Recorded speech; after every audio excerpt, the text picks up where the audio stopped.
Pope Francis' Catechesis on the Passion for Evangelization, number 22, Saint Josephine Bakhita, witness of the transforming power of Christ's forgiveness.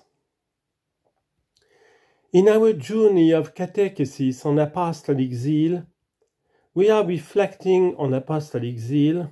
Today, we let ourselves be inspired by the witness of Saint Josephine Bakhita, a Sudanese saint.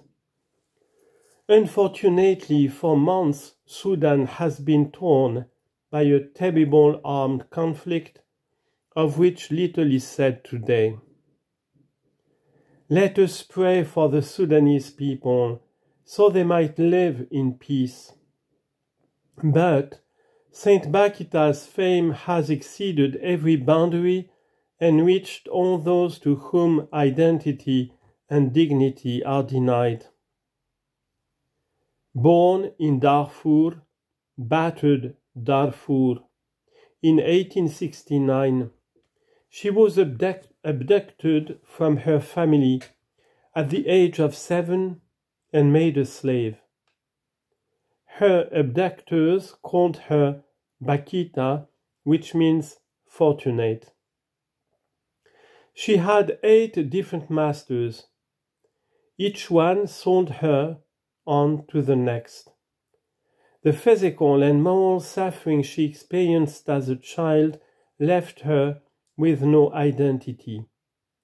She suffered cruelty and violence.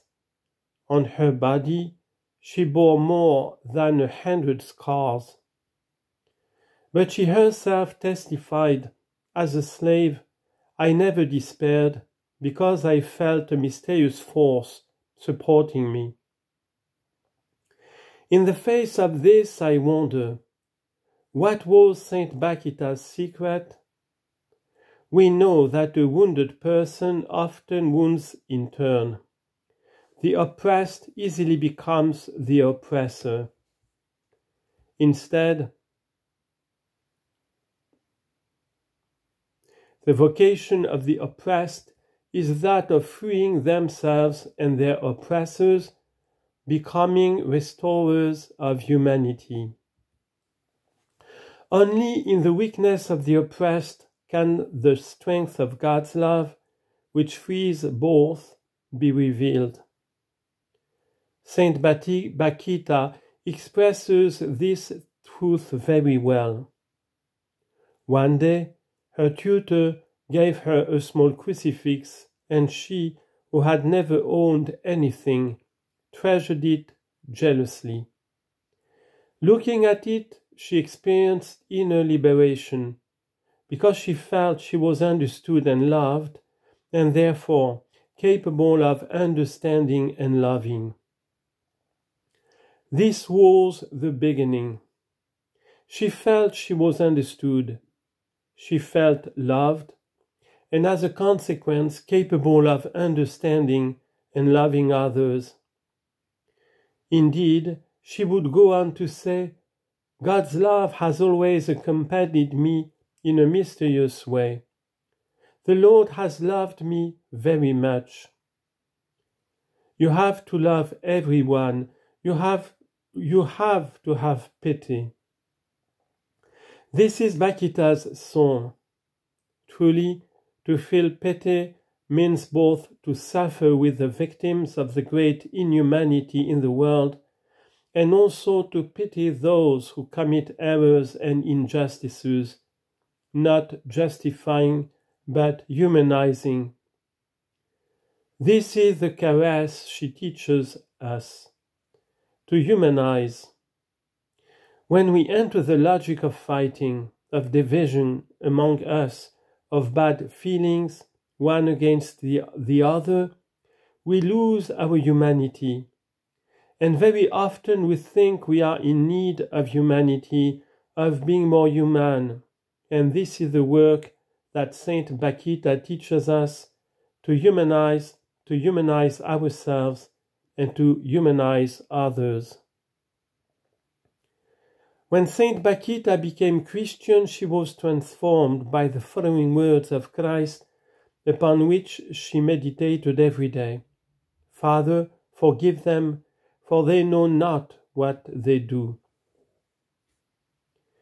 That is why she used to say, if Judas had asked Jesus for forgiveness, he too would have found mercy. We can say that Saint Bakhita's life became an existential parable of forgiveness. It is nice to be able to say about someone, she was capable of forgiving always. And she was always capable of forgiving. Indeed, her life is an existential parable of forgiveness. To forgive because we will be forgiven. Do not forget this, forgiveness which is God's caress to all of us. Forgiveness set her free. Forgiveness she first received through God's merciful love, and then the forgiveness given made her a free, joyful woman capable of loving. Bakhita was able to experience service not as slavery, but as an expression of the free gift of self. And this is very important. Made a servant against her will, she was sold as a slave. She later freely chose to become a servant to bear the burdens of others on her shoulders. Saint Josephine Bakhita, by her example, shows us the way to finally be free from our slavery and fears. She helps us to unmask our hypocrisies and selfishness, to overcome resentments and conflicts. And she encourages us always. Dear brothers and sisters, forgiveness takes away nothing but adds. What does forgiveness add? Dignity. Forgiveness takes away nothing from you but adds dignity to the person. It makes us lift our gaze from ourselves and towards others to see them as fragile as we are, yet always brothers and sisters in the Lord. Brothers and sisters, forgiveness is the wellspring of a zeal that becomes mercy and calls to a humble and joyful holiness like that of Saint Bakhita.